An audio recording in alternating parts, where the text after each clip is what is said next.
todos aí, né? Sejam bem-vindos mais uma vez à casa do Senhor.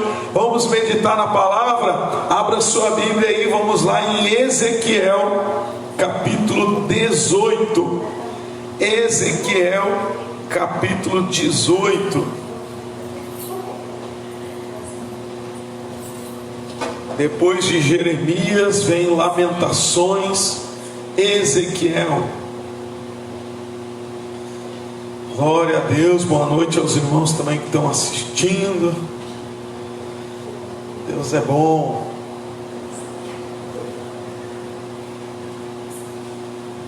Ezequiel capítulo 18. Glória a Deus. Bem, irmãos, Ezequiel é um livro profético, onde Deus fala, usa aí o profeta para falar algo para o povo na época, e também serve para nós hoje, assim como Jeremias também, que fala sobre um novo coração. Também Ezequiel fala sobre isso, sobre novo coração, novo espírito, que é realmente o novo nascimento que Jesus veio trazer. Amém? Lembra que ele diz lá para Nicodemos: ninguém pode entrar no reino se não nascer de novo, não nascer do Espírito de Deus. Amém? Então a mesma, vamos dizer assim, a mesma coisa é o que esses profetas já estavam falando. E aqui, irmãos, eles falam algo que a gente pode resumir dizendo que é uma responsabilidade pessoal que cada um tem. E na época, né, muitos achavam que a responsabilidade ela era coletiva.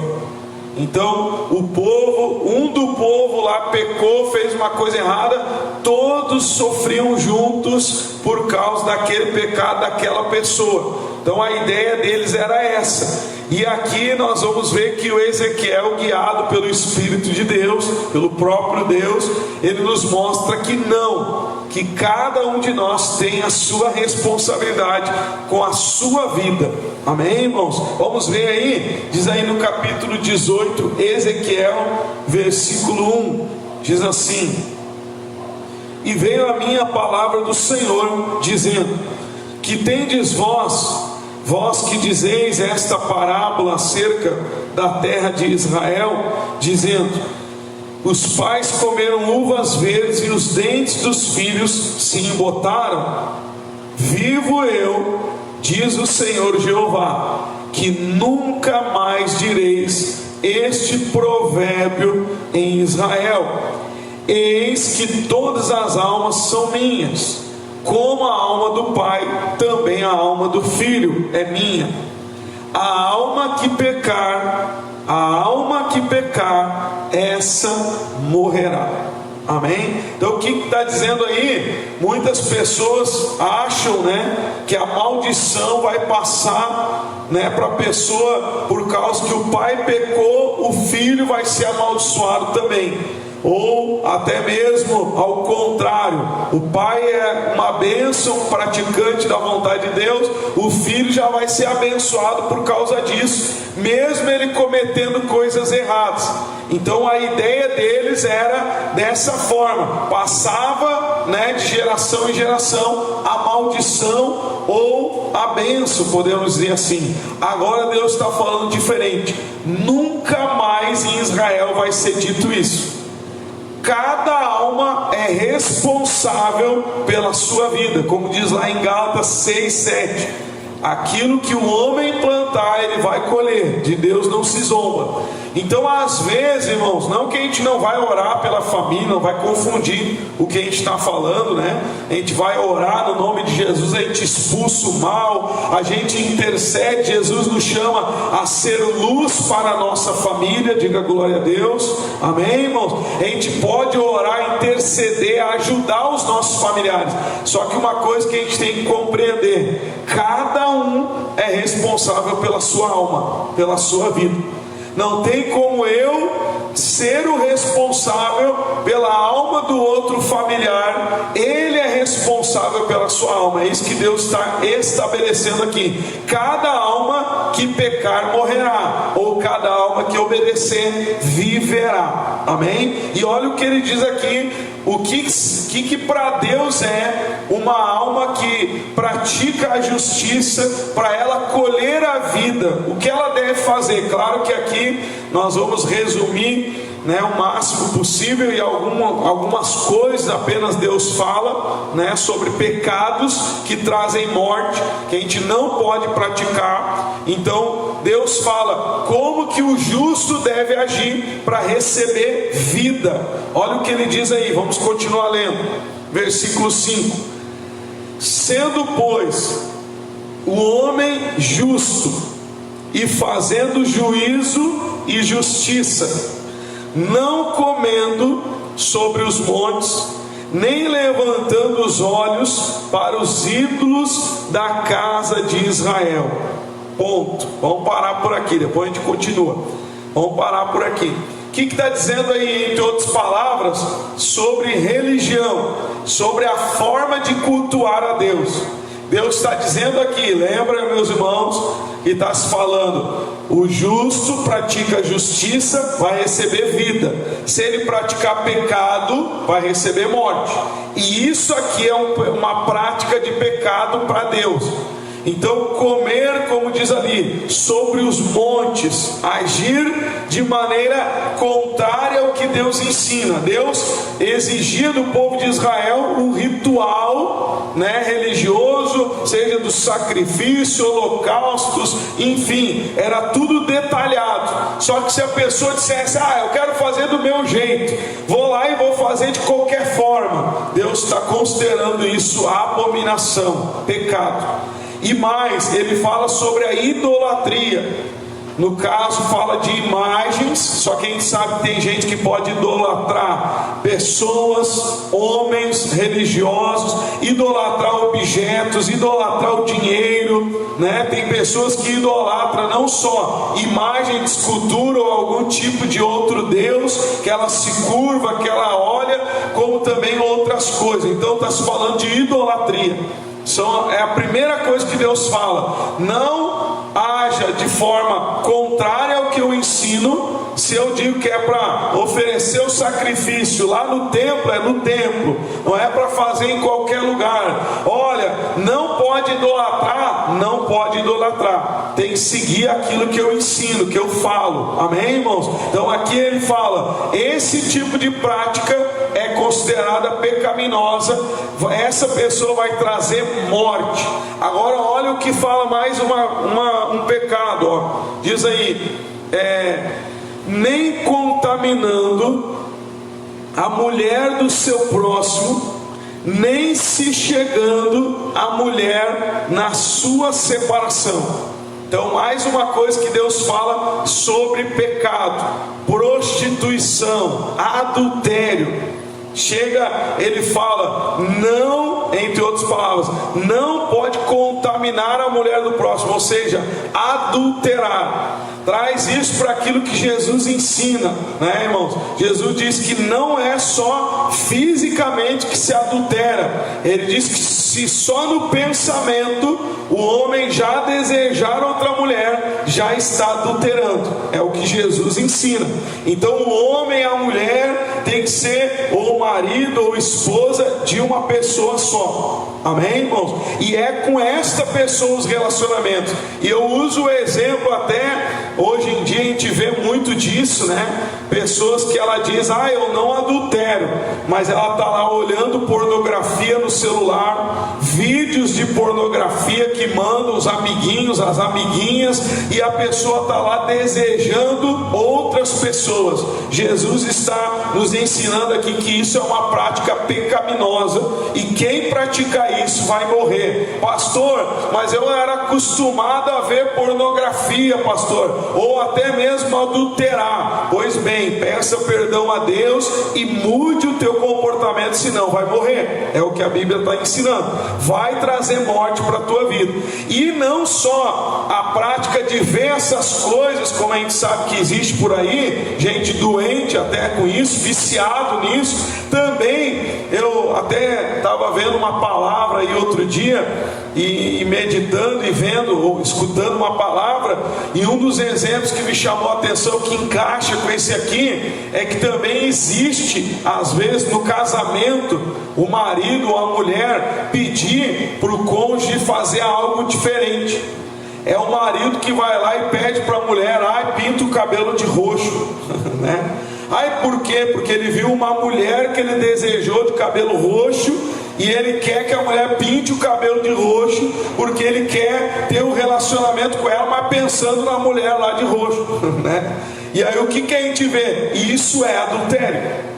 Às vezes está a mulher pedindo: ai, faz assim assado, porque ela viu em outro homem o cabelo, sei lá o que, e ela quer um marido daquele jeito para pensar no outro. Isso também é adultério. Claro que não podemos generalizar. O homem pode olhar para sua esposa e: ah, eu gostaria que tu tivesse o cabelo de tal cor, mas é você que eu quero com essa cor. Aí é outra história.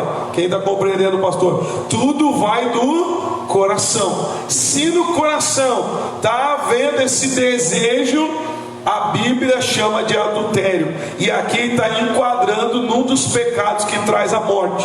O leito tem que ser sem pecado, o leito matrimonial, sem sujeira, sem pecado. Amém, irmãos? E isso é sem prostituição. E também fala ali da mulher, se chegando a mulher na sua separação. Pastor, o que significa isso?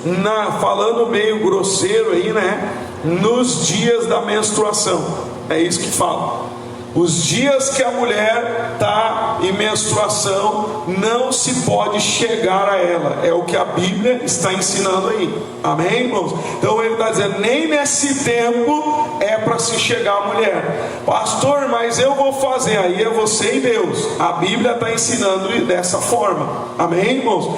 E aí essas coisas nós podemos levar para o lado de prostituição. Então fornicação, adultério. Claro que aqui está pincelando por cima os pecados. Então todos os pecados relacionados a esse tipo de coisa temos que tirar da nossa vida em nome de Jesus. Amém? Amém, irmãos? E diz mais aí, ó, fala mais agora, diz no versículo 7, ó: não oprimindo a ninguém.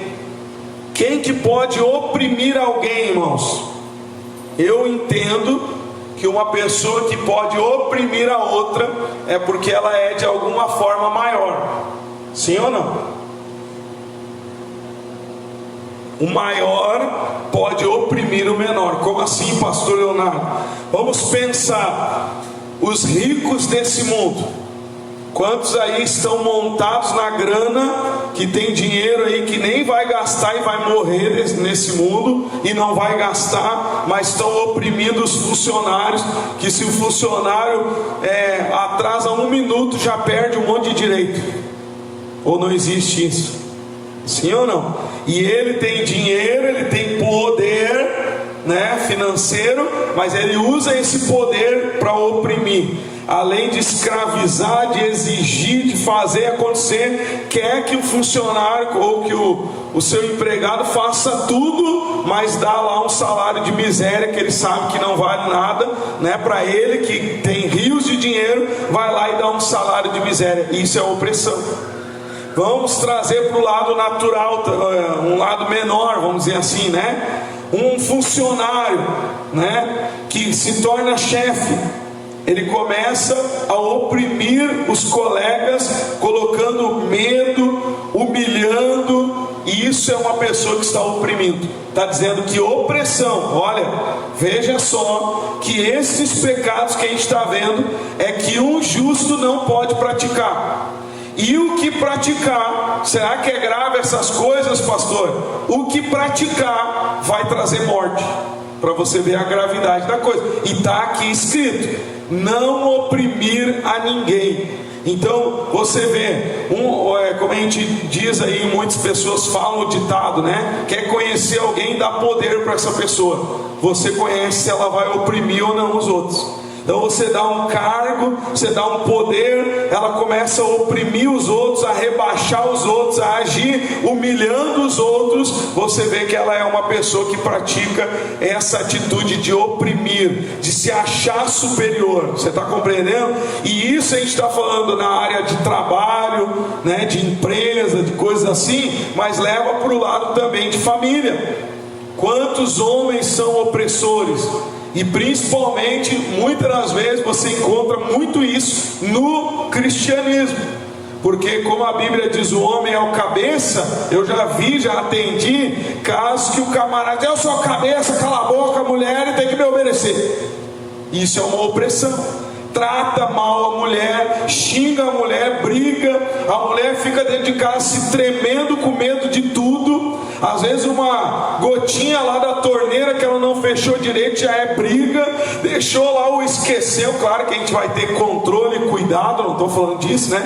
Mas às vezes a mulher deixou lá uma luz acesa, ou um familiar dentro de casa deixou uma luz acesa, esqueceu. Já é aquela opressão, que eu pago as contas, que eu que te dou comida, que eu que faço isso e faço aquilo. Ou seja, o marido está oprimindo a família, oprimindo a esposa, humilhando a esposa, quando não, às vezes até em frente a outras pessoas, para querer mostrar o seu poder, ou sei lá mais o que. Então a gente vê isso, irmãos, até dentro da religião, da igreja, as pessoas oprimindo. É na família o homem oprimindo a família, ou a mulher oprimindo a família, com as armas que possui, oprimindo. E está dizendo aqui: nós não podemos oprimir ninguém. Nós não fomos chamados para oprimir. Então, seja na família, oprimindo filhos. Eu não estou dizendo de ensinar, de colocar de castigo, de ser firme com os filhos, que a gente tem que ser, né? Mas às vezes não é isso. O pai nem brinca, nem se diverte, nem tem momentos com o filho. É só opressão, é só regra, é só briga, é só coisa ruim, né, para os filhos. Ou seja, só oprime. Não tem aquele cuidado, né, para não exagerar. E não só na área da família, como não vamos longe, não existe a opressão dentro da igreja. Sim ou não? Sim ou não? Eu lembro de um caso que eu atendi há muito tempo atrás, de uma irmã que queria vir para a nossa igreja, para o nosso ministério. E ela me procurou dizendo: pastor, eu estou gostando de vir aqui, eu quero vir para o ministério, né? Mas olha, isso e isso. Eu começou a contar o que acontecia na igreja onde ela ia. Existia um culto lá, esqueci até o nome, se não me falha a memória, era culto de repreensão, não me lembro agora o nome lá, já faz anos isso.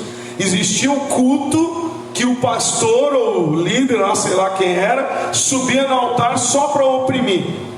E aí, tipo assim, uma pessoa viu a fulana de tal de calça, era a opressão. O pastor dizia: tu pecou, irmã, tu estava de calça, né? E aí eram umas coisas bobas. Alguém contou para ele e ele começava a oprimir. Ela disse que todo mundo dobrava o joelho e começava a chorar dentro da igreja. Era aquela opressão. Inclusive a pessoa trabalhava na igreja e tinha depressão, um monte de coisa. Tudo isso acontecia. O que eu entendo? Opressão. Então você vê muita opressão dentro da igreja. Pastor não tem que mandar na vida de ninguém. Pastor tem que ensinar a Bíblia, aconselhar e orar. A pessoa que toma a decisão dela, se ela quer seguir ou não. Amém, irmão? Então às vezes até tem gente que quer que o pastor seja opressor. Eu já tive gente dizendo: pastor, por que o senhor deixa fulano vir na igreja, entrar na igreja se o fulano faz tal coisa? Eu ensino a palavra, eu não oprimo. Eu não vou obrigar lá a pessoa a fazer o que eu quero, ou lá me meter na vida dela. Eu vou ensinar a palavra, a decisão é dela. Se ela quer brincar com Deus ou não, é ela e Deus. Amém, irmãos? Então às vezes a pessoa se depara com isso até dentro da igreja. Não, como também até na parte financeira. Não tem aí um monte que é oprimido, que inclusive é dito: se você não der o dinheiro, você não tem fé, você não é de Deus, você não é filho de Abraão, tem que vender tudo, porque senão não é de fé e não sei o que. Então são pessoas oprimidas. E o que a gente acabou de ler aqui?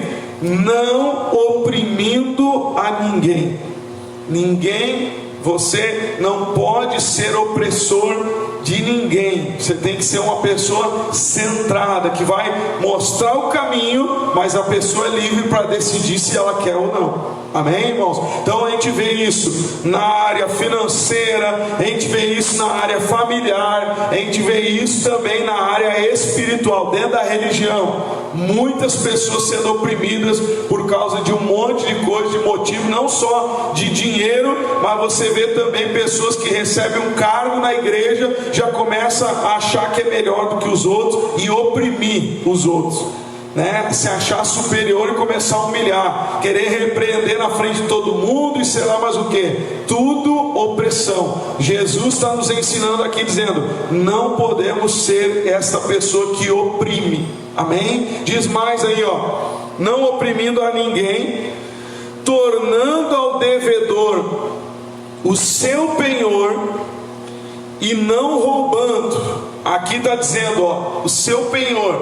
Então, para uma pessoa penhorar, você sabe que ela vai receber algo, né? Por exemplo, uma pessoa vem e pede um dinheiro emprestado, e aí ela oferece, sei lá, eu lhe dou o meu carro como uma forma de garantia, né? Isso é o penhor. Eu dou uma garantia, uma joia, um carro. E aí está dizendo para a pessoa, diz aí, no versículo 7, né? Tornando ao devedor o seu penhor. Então, quando eu pego esse objeto e dou o dinheiro para a pessoa, eu não vou tomar esse objeto para mim. Veja que fala no versículo, na continuação, sobre roubo. Eu não vou aproveitar o momento que ela está sem dinheiro para aproveitar e tomar aquilo que é dela. Não, eu vou aguardar, e quando ela tiver dinheiro eu vou devolver aquilo que é dela, quando ela me pagar o que eu emprestei. Você está compreendendo? Só que tem pessoas que ela já usa de malandragem, de esperteza, e usa, né, aquele momento que a pessoa está sem dinheiro para tomar algo dela, para tomar o que é dela. E isso não é algo de Deus. Isso é ganância, isso é avareza. E Deus está dizendo: torne aquela pessoa que penhorou, torne ao devedor o seu penhor, devolva o que é dele, né? Então entra num acordo, não roube aquilo que não é seu, né? Se pertence àquela pessoa, você ajudou, não roube o que é dela. E também fala de roubo, né? Claro que roubar, todo mundo sabe, qualquer coisa que você rouba é pecado. Tem gente até que vai no mercado, já aconteceu várias vezes de eu ouvir pessoas até dizendo: ai, que bênção, ela vai no mercado, dá uma nota de 20, a caixa acha que ela deu uma nota de 50, devolve 20, 30 pila para ela, né? E acha que ela deu uma nota de 50, devolve 30 para ela. E eu já vi gente dizendo: ai, que benção, tu viu? Fui no mercado com 20, voltei com 30. Não, você roubou, porque você sabe que não é seu aquele dinheiro. Quem está compreendendo, pastor? Então, às vezes tem pessoas que ela acha que não tem nada demais. É roubo, é pecado e vai trazer morte. E também tem o lado de roubar a Deus. A Bíblia fala, não é pastor, não é religião. Lá em Malaquias diz que tem que se devolver a 10ª parte a Deus, que é a primícia, né? É o melhor. Deus estabeleceu que a 10ª parte da nossa renda pertence a Ele. E Ele estabeleceu, Deus estabeleceu que é para mantimento da sua casa. Pastor, mas eu não vou devolver o dízimo, eu acho errado isso. Meu irmão, Deus que estabeleceu. Então lá na eternidade você conversa com Ele depois, mas seja fiel. Amém, irmãos? Se Deus diz que pertence a Ele, eu vou devolver o que é dele. E se Ele diz que é para devolver na casa do tesouro, na obra de Deus, na igreja, eu vou devolver na igreja. Se o pastor, o responsável, o líder agir de maneira errada, é ele que vai se entender com Deus depois. Agora eu vou fazer a minha parte conforme Deus ensina, que eu não posso roubá-lo. E tem muita gente que está roubando a Deus, a vida tranca, as coisas não vão para frente, e ela não sabe por quê, porque ela não é fiel a Deus. Não, ela continua roubando a Deus e achando que é bobagem, que não tem nada demais não ser fiel a Deus, não ser dizimista. E aqui está dizendo, é um dos pecados que traz morte, roubar, né? Diz aí mais, não oprimindo a ninguém, tornando devedor e tal, não roubando, dando, agora boas ações, dando o seu pão ao faminto e cobrindo ao nu com veste. Então eu até explicava hoje um pouquinho, para as pessoas sobre isso aqui. Claro que a gente tem que ajudar as pessoas, irmãos, mas é bem diferente nessa época aqui do que hoje. Quantos casos eu já vi aí, de até aqui mesmo, nessa região, as pessoas receberem doações e eu passar ali na estrada e ver tudo atirado ali, roupas e mais roupas, Não sei se você já viu, eu já vi doações que foram feitas, coisas jogadas fora, pessoas jogavam fora, faziam um monte de coisa e jogavam fora. E nessa época aqui era bem diferente. Nessa época aqui realmente não tinha mercado, não tinha doações, não tinha aí ajuda de governo. Naquela época, imagina como se fosse existir só uma fazenda, só a natureza, e é da natureza que se tirava o alimento, era da natureza que se vivia, que é até hoje, claro, só que hoje é em grande escala, Você sabe, hoje é bem diferente. Então tem como estocar, tem empresa, e assim por diante. Só que naquela época não existia isso. Se você tivesse com fome, realmente você não teria como comer. Então está dizendo, você viu algum faminto? Alimente. Sem roupa, dê a roupa. Imagina como é que era naquela época. As roupas eram feitas, muitos em casa, Imagina como é que era, não tinha empresa que fazia roupa, Então você imagina, hoje você vê doação para tudo que é lado, e você vê pessoas pegando comida e trocando por droga, você vê pessoas pegando roupa e jogando fora, fazendo pouco caso. Então claro que a gente vai ajudar, mas com bom senso. Quantas vezes eu já atendi, irmãos, não foi nenhuma nem duas, mas muitas vezes, pessoas vindo à igreja pedindo ajuda, e eu dizendo, no próximo culto, esteja aqui que nós vamos lhe ajudar. A pessoa só queria dinheiro. Pergunta para mim, quantas voltaram no culto? Quantas voltaram no próximo culto? Se até hoje, em todos esses anos como pastor, foram aí 2, 3 que voltaram. O resto sumiu, porque queria dinheiro na hora. Uma vez eu até contei já, se eu não me engano, aqui na igreja, uma vez o senhor matou o filho e ainda me chamou para fazer o enterro e pediu ajuda para a igreja, desesperado, chorava, e deu o endereço para fazer a cerimônia de enterro. Quando eu fui lá, ninguém tinha morrido, não tinha nenhuma pessoa com esse nome lá no cemitério. Era tudo golpe para ganhar ajuda, tudo golpe para ganhar dinheiro. Quantas pessoas, claro que eu não estou aqui generalizando, mas quando você for ajudar, realmente veja se é necessitado ou se não é uma pessoa que você está sustentando para ela continuar sem se esforçar para nada. Você está compreendendo, sim ou não? Então aqui diz, ajude o necessitado, entre outras palavras. Amém, irmãos? Agora tem muita gente aí que ela, como se diz aí, ela quer o peixe, ela não quer a vara para pescar. Ela só quer receber, ela quer ganhar. E às vezes, irmãos, a luta que ela está enfrentando é por causa das suas atitudes erradas, e ela tem que aprender. Só que se ela ganhar tudo nas mãos, dificilmente ela vai aprender. Você está compreendendo? Então aqui diz, ajude o necessitado. Mas hoje, atualmente, é bem diferente. Se você encontrar alguém com fome, se esforce, dá comida, ajuda na medida do possível, mas veja bem se realmente é um necessitado, em nome de Jesus, amém? Diz aí mais,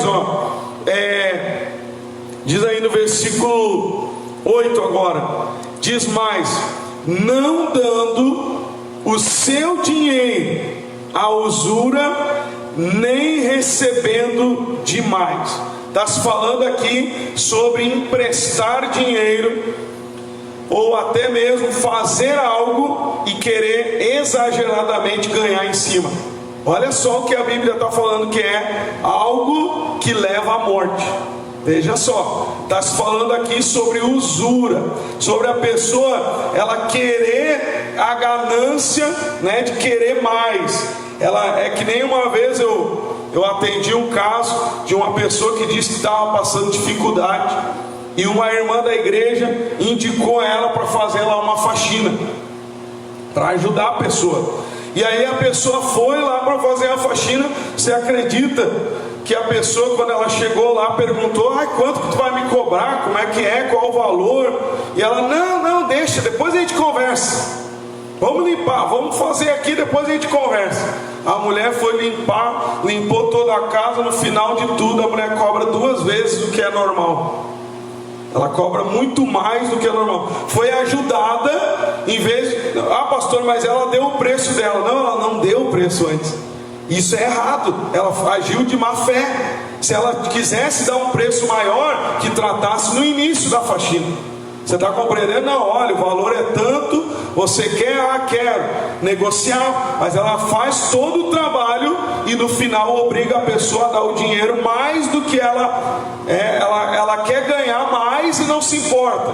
Mais do que o normal e não importa. Tem que me dar e pronto, e acabou. Isso é agir com usura, com má fé, querendo mais do que é o direito. Vamos dizer assim, né? Chega a dizer a expressão assim, né? Não recebendo demais. Olha a expressão: não recebendo demais. Então veja, você tem os teus negócios, a tua vida. Pastor, mas eu boto um preço alto porque isso e aquilo. Tudo bem, bote o preço, mas seja claro com o preço. Não seja uma pessoa que vai usar de má fé, que vai vender e depois cobrar um dobro do valor. Eu já vi casos também de pessoas vendendo e na hora da venda, tem uns vendedores aí que só Jesus. Na hora da venda ele diz: não, me dá pouquinho todo mês, qualquer coisinha, né? Vai me dando, leva, não tem problema. Daqui a pouco passa uma semana, tu tem que me dar tudo agora. Tem que ser pago agora, todo o valor, né? Ou seja, age realmente com má fé. Ou seja, mais do que aquilo que tratou. Ela quer mais do que ela tratou no negócio, na venda, ou enfim. Você trabalha, né? Estabeleça o valor do teu trabalho, mas não queira extrapolar, né? Querer muito mais do que realmente vale. Amém? Então é o que a Bíblia diz, hein? Não é pastor Leonardo aqui dizendo: não pode. Não, é o que nós acabamos de ler, ó. Não recebendo demais. Então exagerado, com ganância, né? Aí diz assim: desviando a sua mão da injustiça, se afastando do que é errado, fazendo verdadeiro juízo, justa com todos. Então, para você ver um exemplo do que eu acho, claro que ninguém quer isso para um familiar, né? Mas uma das coisas que eu entendo que é ser correto, vou dar um exemplo para você. Teve um caso de uma pessoa onde o filho dela aprontou, fez um monte de coisa errada.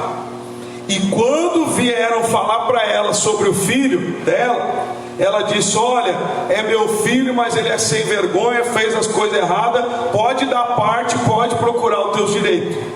Isso eu entendo que é justo. Você está compreendendo, sim ou não? Pastor, mas é meu filho e não pode porque é meu filho. Mas se fez coisa errada, você vai ficar do lado dele? Ele tem que arcar com as consequências do que ele fez de errado. Claro, se você quer dar uma chance, interceder lá por ele, pagar, ou sei lá, né, o que ele fez de errado, aí é outra história. Você vai conversar com ele, vai dar uma chance, né? Agora você encobrir e achar só porque é filho, ou porque é o meu amigão, é a minha amigona, não, porque é o meu irmãozão, vou ficar do lado dele, ele é errado? Não. Nós temos que ser pessoas que são justas diante de todos que nós nos relacionamos. Ficar com o lado certo. E até mesmo você sabe, né? Que se você é uma pessoa correta e que realmente ama a família e ama as pessoas que você convive, você nunca vai concordar com coisa errada. Porque se você concorda com coisa errada, vai trazer maldição para todo mundo. Então você vai dizer não para aquilo que é errado. Você vai ser justo e não vai tomar partido. Você lembra de Paulo? Até nós vimos outro dia que Paulo falou de Evódia, se não me falha a memória da mulher, e Sintique, que elas brigaram. E Paulo disse: entendam. Paulo não disse a Evódia está certa, a Sintique que está certa. Paulo não tomou partido na briga das duas mulheres. Paulo diz: se entendam, resolvam os seus problemas, amém? Trazendo isso para nós. Eu não vou tomar partido, eu vou ficar com aquilo que é correto, que é justo, que é certo, amém? Ah, não é porque eu simpatizo com fulano, eu vou ficar do lado dele. Está errado, eu não vou ficar com aquilo que é certo, com aquilo que é errado, eu vou ficar com o que é certo, amém? Justo diante dos homens. Diz mais aí, versículo 9: andando nos meus estatutos e guardando os meus juízos, para proceder segundo a verdade, o tal justo certamente viverá, diz o Senhor. Diga glória a Deus. Então está falando que quem praticar a justiça, tirar esses pecados da sua vida e praticar o que é correto aos olhos de Deus, estatutos, palavra, misericórdia, bondade, amor, santidade, como a gente falou, fidelidade, essa pessoa que é um praticante da justiça, é um justo, e ele diz: essa pessoa viverá. Agora, irmãos, para a gente entender, ele fala aqui de 3 gerações. Essa é a primeira geração, de quem pratica o que é correto. E agora ele fala: se essa pessoa justa tiver um filho que pratica a coisa errada, o que vai acontecer? Quem é o culpado? É o justo que é o culpado do filho? Vamos ler? Diz aí na continuação, versículo 10: e se ele gerar um filho ladrão, derramador de sangue, que fizer a seu irmão qualquer destas coisas, e não cumprir todos aqueles deveres, mas antes comer sobre os montes, contaminar a mulher de seu próximo, oprimir o aflito e necessitado, praticar roubos, não tornar o penhor, levantar os olhos para os ídolos, cometer abominação, emprestar com usura e receber demais, porventura viverá? Não viverá. Todas estas abominações ele fez, certamente morrerá, o seu sangue será sobre ele. Olha o que Deus está falando aí. Um justo pode ter um filho que pratique tudo que é coisa errada. O culpado é o pai? Não, é ele é responsável pela sua alma. Para pensar, aqui é Deus falando, irmãos. Isso aqui é a justiça de Deus. Pensa um pouquinho.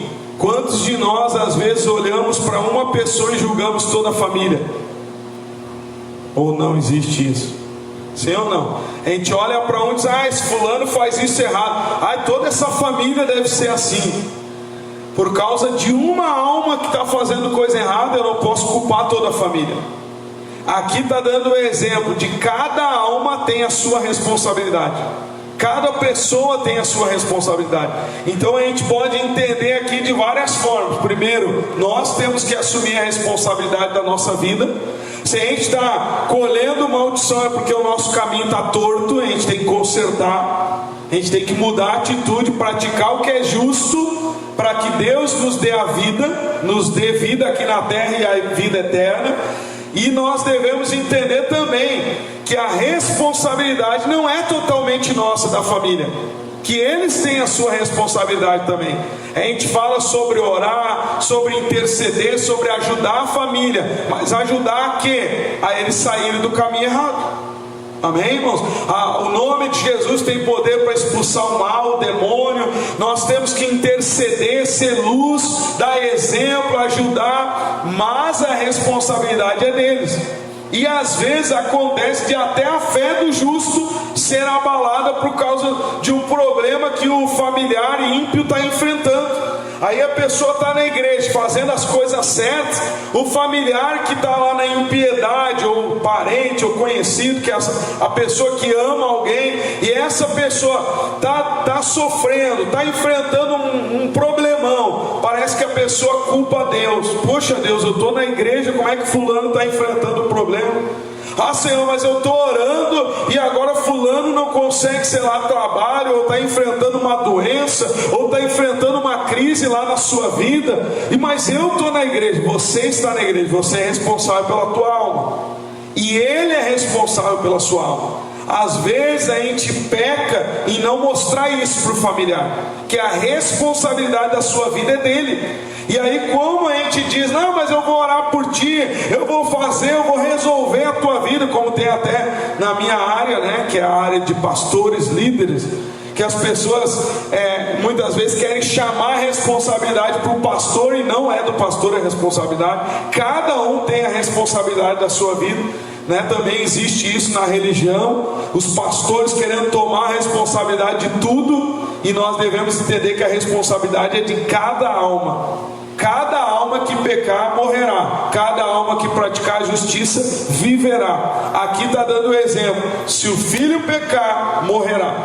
Então a responsabilidade é da pessoa. Então pense nisso. Quem sabe você está até desanimando, quem sabe você até pensa, puxa, mas a minha família, e você não está compreendendo que eles estão seguindo um caminho torto, um caminho errado, e a consequência do caminho errado é trazer maldição para a sua vida. Então, pastor, como é que eu devo agir? Ore por eles, interceda por eles, com sabedoria, aconselhe, e no momento que você se deparar com eles passando por crise, você tem que mostrar o caminho. Olha, fulano, se volta para Deus, olha, se tu mudar, tu vai ver que as coisas vão melhorar. Claro que no momento certo, com sabedoria, não é acusando, brigando, né? Mas dirigido pelo Espírito Santo. Essa tem que ser a nossa oração, e entender que às vezes até isso que está acontecendo é permissão de Deus.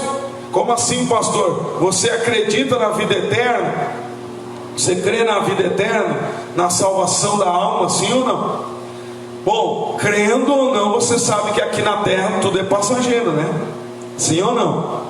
Porque, como se diz, ninguém fica para semente. É ou não é verdade? Até o ateu lá que não crê em Deus sabe que não é eterno. Ele vai morrer um dia. É ou não é verdade? Imagina nós que temos fé em Deus. Pastor, o que o senhor quer dizer com isso? Pense nisso. Você prefere que o teu familiar não tenha nenhum problema na vida? Que ele siga um caminho de impiedade e viva uma vida sem problemas, e aí ele chega no fim da vida ímpio e perde a salvação? Se ele praticar a impiedade, ele vai colher problemas, e esses problemas vão mostrar para ele que ele está no caminho errado. E aí cabe a nós ensinar, orar, ajudar, para que eles venham para o caminho certo. Amém, irmãos? Então eu prefiro que meu familiar enfrente problema e acorde para se voltar para Deus, do que passe uma vida toda sem problema e chegue no final da vida e perca a alma e não seja salvo. Então a gente tem que entender que também Deus muitas vezes permite essas coisas para essa pessoa aprender. Vamos dar um exemplo bobo aí de criança. Uma criança, para ela aprender a caminhar, ela não tem que cair? Sim ou não? Ou já sai pulando e correndo? Quantas quedas ela tem? Quantas vezes ela cai? Às vezes até se machuca mesmo, né? Sim ou não? Acontece, né? A criança está aprendendo, cai, e essas quedas que ensinam ela a caminhar. E às vezes o familiar está enfrentando quedas, e o crente, o que crê em Deus, que pratica a justiça, fica abalado. Ai, será que Deus não está comigo? Por quê? Porque o meu familiar, olha aqui para o pastor, porque o meu familiar está passando por problema, por dificuldade, e aí ela acha que a fé dela não está funcionando, sendo que aquelas dificuldades é porque ele está pecando, e a alma de quem pecar vai morrer, vai trazer problema para a sua vida. Você está compreendendo? Então o nosso papel é ajudar e mostrar isso, que todos temos responsabilidade pela nossa alma. É muito fácil também, como a gente está vendo aqui, irmãos, que a responsabilidade é de cada um, a alma de cada um, né, tem um caminho a seguir. Seguir o caminho da impiedade, morte. Seguir o caminho da prática do bem, vida. Então é cada um que é responsável. É muito fácil eu estar colhendo um monte de maldição e culpar o meu antepassado, e viver um monte de maldição e culpar o vizinho, culpar o meu marido, a minha esposa, o meu filho, o fulano de tal. Não, se eu estou vivendo um monte de maldição, o culpado sou eu, porque se eu praticar o que agrada a Deus, eu vou viver, eu vou trazer a bênção de Deus para a minha vida. Você está compreendendo? Então a responsabilidade é nossa. Como tem muitos aí que colocam até a culpa no diabo, fazem aquele alarde, uma maldição, a inveja, vem aqui que eu tenho um ritual que limpa tudo, né? A pessoa fica naquele apego aos rituais. Que eu tenho que ir lá, se eu não for lá, Deus o livre, não passar na terça-feira lá e a maldição continua na minha vida. Mas Jesus disse que Ele se fez maldição para você ser bênção. Ele foi amaldiçoado para você ser uma bênção. Que negócio é esse? Se eu estou no caminho, eu vou viver a vida de Deus. Nem o diabo vai impedir a minha bênção. Amém, irmãos? Agora tudo vai depender da minha atitude, do caminho que eu estou para a minha vida, a bênção, a vida. Olha o que diz mais aí, olha a terceira geração agora, ó.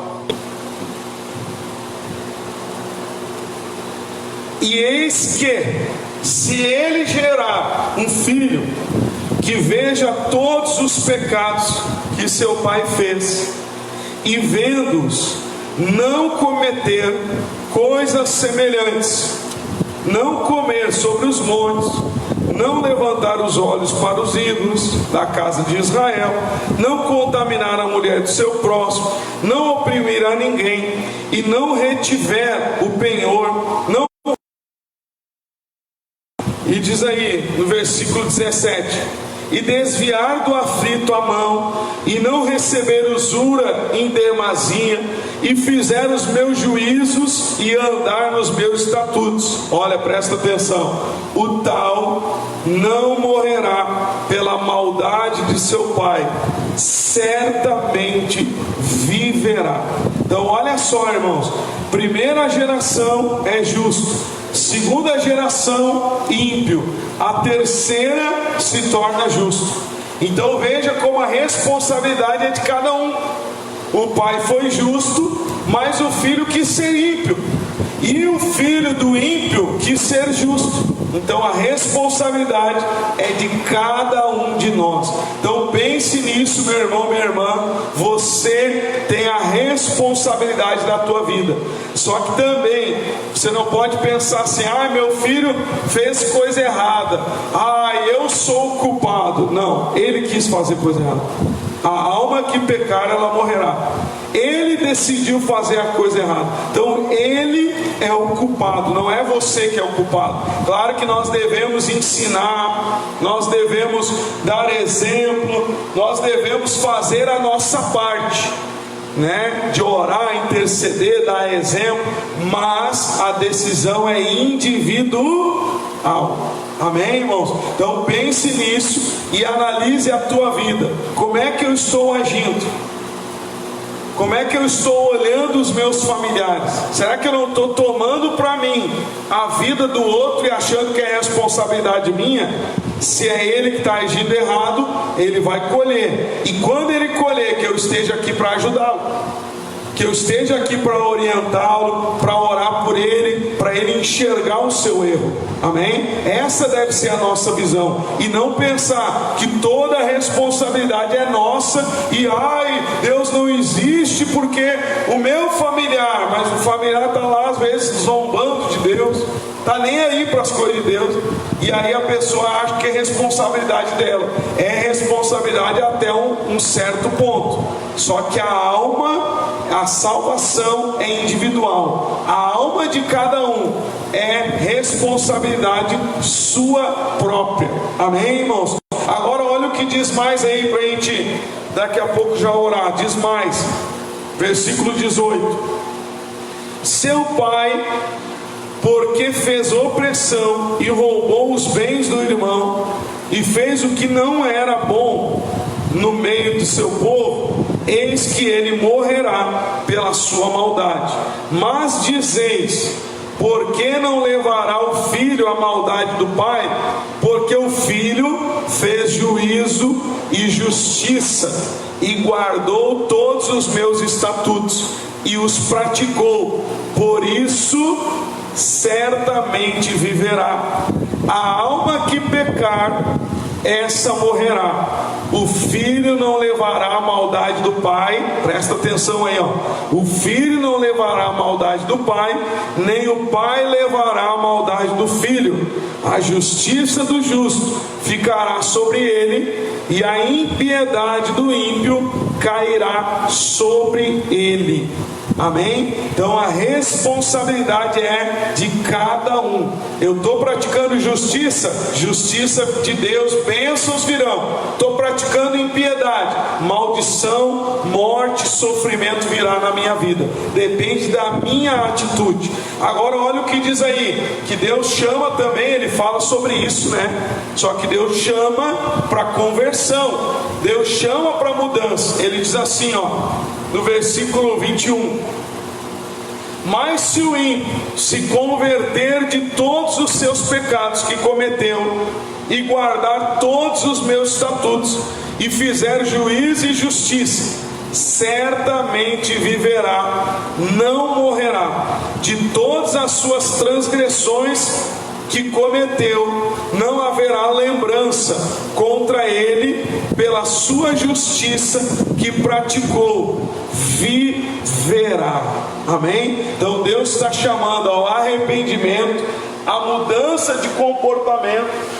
E quando a pessoa se converte, Deus está dizendo, não vai ter mais maldição. Chega a dizer aqui, ó, se ele guardar, né, não haverá lembrança de nada contra ele. Então isso que a gente tem que tentar mostrar para os nossos familiares. No momento que eles se voltam para Deus, tudo que foi de pecado que fizeram, não haverá lembrança. Inclusive você sabe que é um dos maiores motivos de muita gente zombar do cristianismo, né?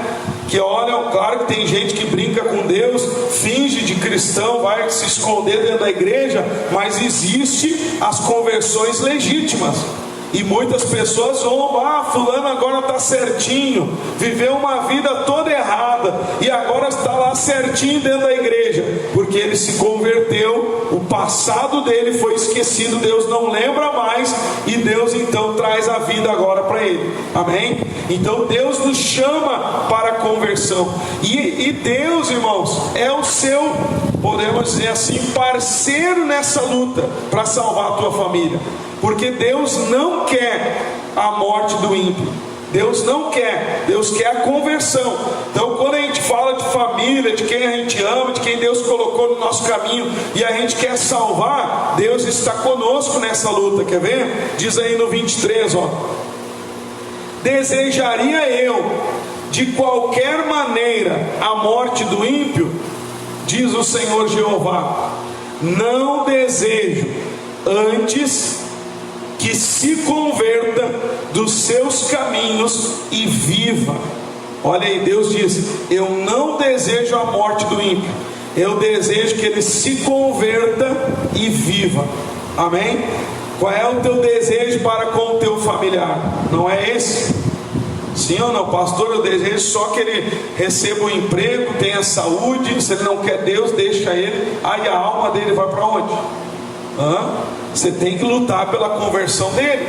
Você tem que crer que Deus pode fazer essa obra. Amém? Assim como Deus nos iluminou e a gente enxergou o caminho de Deus e mudou o nosso comportamento, Deus pode iluminar o nosso familiar para que ele também se converta. E Deus está conosco nessa luta.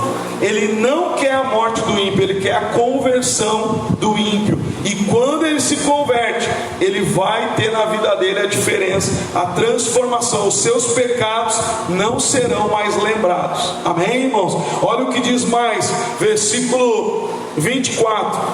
Diz também assim, ó, aqui é forte, hein?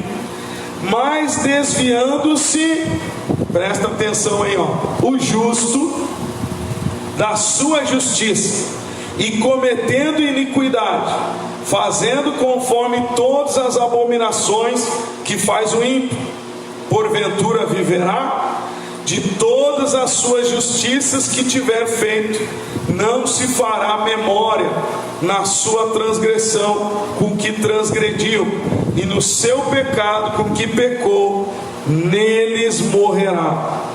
Dizeis, porém, o caminho do Senhor não é direito, ouvi agora, ó casa de Israel, não é o caminho direito, não é o meu caminho direito, não são os vossos caminhos torcidos, desviando-se o justo da sua justiça, cometendo iniquidade, pecado, morrerá por ela, na sua iniquidade que cometeu morrerá, mas convertendo-se o ímpio da sua impiedade que cometeu, praticando o juízo e a justiça, conservará este a sua alma em vida, pois quem, presta atenção, reconsidera e se converte de todas as suas transgressões que cometeu, certamente viverá, não morrerá. Amém, irmãos? Então pense nisso. Olha o que Deus fala aqui, que é forte, hein? Eu sou justo, estou 20 anos praticando justiça e eu decido praticar iniquidade. Todos esses 20 anos de prática de justiça não vão me salvar. O que vale é agora, o que você está fazendo agora. O que vale é o teu hoje. Se você hoje está praticando justiça, você vai viver. Se você decidiu jogar fora 20 anos praticando, crendo em Deus, e começar a praticar tudo errado, se voltar contra, o caminho certo, você vai arcar com as consequências do que você está plantando. Entre outras palavras, como diz lá em Gálatas 6:7, que você planta, você colhe. Está plantando pecado, vai colher morte. Está plantando obediência, vai colher vida. Então às vezes também existe, irmãos, pessoas que estão dentro da igreja e elas estão achando que porque ela ficou 10 anos dentro da igreja, ela já está salva. Não, porque 5 anos eu fiz tudo certinho, eu orei, eu evangelizei, eu estava no primeiro amor. Então aí ela fica contando, 10 anos ela está na igreja, 5 anos ela estava na fé, no primeiro amor. Aí os outros 5 é só falando dos 5 que passou. Lembra lá de Apocalipse que Jesus fala nas cartas: tenho porém contra ti que abandonaste o teu primeiro amor. Ele chega a dizer também que a pessoa não é quente nem fria, ela é morna. E ele fala até uma coisa nojenta: estou a ponto de vomitar-te, Ou seja, a pessoa esfriou, amornou e agora ela vive do passado, porque lá atrás um dia eu fiz isso para Deus, aquilo eu fiz para Deus, eu orava e eu sentia a Deus, e hoje ela não faz mais. Entre outras palavras, Deus está dizendo: não é o passado, é agora. Você tem que viver do presente, da prática de hoje, no teu dia a dia, de agradar a Deus, de servir a Deus de todo o teu coração. Amém? Da mesma forma que o ímpio se converte, como chega a dizer aqui, ele chega a dizer aqui, reconsidera. Ou seja, eu estou num caminho errado, mas eu vou reconsiderar. Eu não quero mais o caminho errado, eu vou me converter, eu vou mudar. No momento que ele muda, ele começa a praticar justiça, ele vai colher justiça.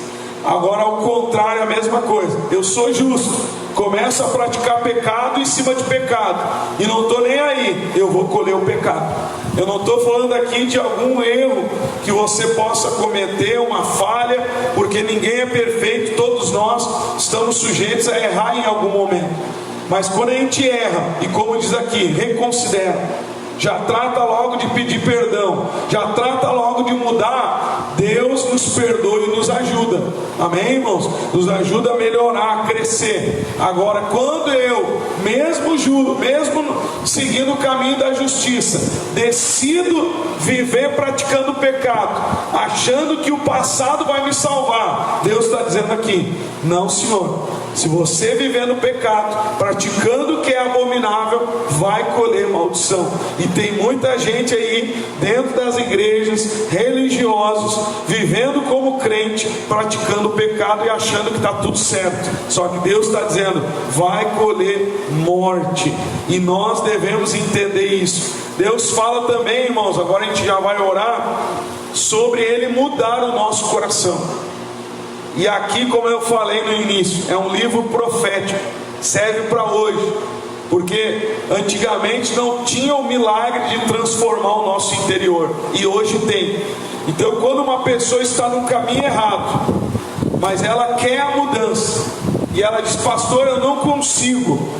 Deus pode fazer um milagre dentro dela, de transformar o seu coração e o seu espírito, e transformar ela, e mudar o interior, para que ela siga a vontade de Deus. E isso acontece através do milagre do Espírito Santo. Se a gente crer e buscar, nós recebemos um novo coração e um novo espírito. Amém? Se você já recebeu, glória a Deus, vamos pedir para Ele te renovar. Se você não recebeu ainda, creia, porque você pode receber esse novo nascimento hoje, em nome de Jesus. Amém? Para a gente encerrar, Deus fala isso aqui, no versículo 31, diz assim: lançai de vós todas as vossas transgressões com que transgredistes. Presta atenção, e criai em vós um coração novo, um espírito novo. Pois por que razão morreríeis, ó casa de Israel? Porque não tomo prazer na morte do que morre, diz o Senhor Jeová. Convertei-vos, pois, e vivei. Por que morrer? Por que seguir o caminho da morte? Se Deus nos dá o caminho da vida, só depende de nós receber um novo coração, novo espírito, e converter, ou seja, mudar a direção. Todo caminho errado, eu quero seguir o caminho certo, eu vou mudar a direção. Amém, irmãos?